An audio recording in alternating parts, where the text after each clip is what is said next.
मिनश्शैतानिर्रजीम बिस्मिल्लाहिर्रहमानिर्रहीम। अस्सलाम वालेकुम प्यारे स्टूडेंट्स, कैसे हैं? उम्मीद करता हूँ खैरियत से होंगे। आज हम एक्सरसाइज 1.5 हल करेंगे। इसका क्वेश्चन नंबर 3 सॉल्व करते हैं। इसका पहला पार्ट करेंगे। नीचे दिए हुए कॉलमों के ज़रबी मकूस मालूम कीजिए, और इंग्लिश में है find the multiplicative inverse of A matrix if possible. यानी अगर मुमकिन हो तो इनके हमने ज़रबी मकूस या मल्टीप्लिकेटिव इनवर्स मालूम करना है। तो ये पहला मैट्रिक्स लिखा है a = -1 3 2 0, इसकी एंट्रीज़ हैं। सॉल्व करते हैं इसे। ए मैट्रिक्स लिखा है मैंने इधर। इसको ये देखना कि कैसे ये मल्टीप्लिकेटिव इनवर्स हो सकता है इसका या नहीं हो सकता। वो इसका पहले हमने डिटर्मिनेंट या मक्ता मालूम करेंगे। अगर वो आ गया 0 तो फिर ये नहीं हो सकता। अगर 0 के अलावा कुछ भी आ जाए तो फिर ये हो सकता है, इसकी यानी मल्टीप्लिकेटिव इनवर्स हो सकती है। सिंगुलर मैट्रिक्स आने की सूरत में नहीं है, और सिंगुलर नॉन सिंगुलर आए तो फिर हो सकता है। तो ये मैंने हल किया है, आपको बताता हूँ। पहले मालूम करेंगे डिटर्मिनेंट a = ये जो है ना स्क्वायर ब्रैकेट्स ख़त्म कर देंगे, उसकी जगह सीधी लाइनें लगाएंगे और एंट्रीज लिख देंगे -1 3 2 0। आगे = लगाएंगे और क्रॉस मल्टीप्लिकेशन करेंगे। -1 × 0।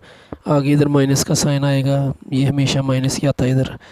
इनकी क्रॉस मल्टीप्लिकेशन करेंगे 3/2 = -1 को 0 से किया 0 आ गया, आगे माइनस लगाना है। 3 को 2 से करेंगे 6 आ जाएगा, तो इसका आ जाएगा -6 इसका डिटर्मिनेंट। तो ये इसका जो है ना ज़रबी मकूस हो सकता है, मल्टीप्लिकेटिव इनवर्स हो सकती है इसमें, क्योंकि ये 0 नहीं आया, ये नॉन सिंगुलर है, इसलिए ये हो सकता है।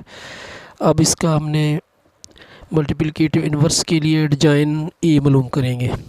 पहले हमने इसका डिटर्मिनेंट मालूम किया, अब एडजाइन मालूम करेंगे। एडजाइन ए = एडजाइन में ये होता है कि ये जो वतर या डियागोनल की जो एंट्रीज हैं इनकी जगह तब्दील की जाती है। 0 इधर चला जाएगा और -1 जो ऊपर से वो इधर नीचे आ जाएगा। तो इनकी यानी जगह, दोनों एंट्रीज़ की हमने जगह चेंज कर दी। और जो डियागोनल के अलावा है उनके साइन बदलने हैं। इधर +3 है तो हम इसको -3 लिखेंगे, +2 है तो -2 आ जाएगा। इस तरह एडजाइन ए मालूम हो जाएगा। तो इसका जो फार्मूला है ए इनवर्स का या ए का जो ज़रबी का मकूस मालूम करना है, उसका जो फार्मूला है वो होता है एडजाइन ए ओवर ए का डिटर्मिनेंट, एडजाइन ए बटा ए का मक्ता = तो एडजाइन ए जो हमने मालूम किया ये है, इसको लिखेंगे ऊपर, और जो ये डिटर्मिनेंट है वो ये है -6, इसको नीचे लिख देंगे। यानी एडजाइन ऊपर लिखा और बटा लगा कर नीचे -6 लिख देंगे। अब ये -6 इनके साथ बारी बारी डिवाइड करेंगे। 0 ओवर -6, -3 ओवर -6, -2 ओवर -6, -1 बटा -6।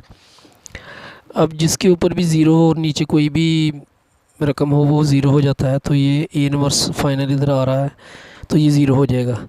ये माइनस है ऊपर और नीचे माइनस, ये कट हो जाएंगी। 3 को 6 से काट देंगे तो 3 1s are 1, 3 2s are 6, ये 1/2 आ जाएगा। इधर से भी माइनस कट जाएंगी और 6 से काट दें, 2 3s are 6, 1/3। तो ये इधर माइनस ऊपर नीचे कट जाएंगी, 1/6 आ जाएगा। तो इस तरह हमारा ये ए इनवर्स जो है ये आ चुका है। उम्मीद करता हूँ आपको इसकी समझ आई होगी। तो आप मेरे चैनल को सब्सक्राइब करें ताकि आइंदा भी आपको अच्छी अच्छी वीडियोज़ मिलती रहें। दुआ में याद रखिएगा, अपना ख्याल रखिएगा। अल्लाह हाफिज़।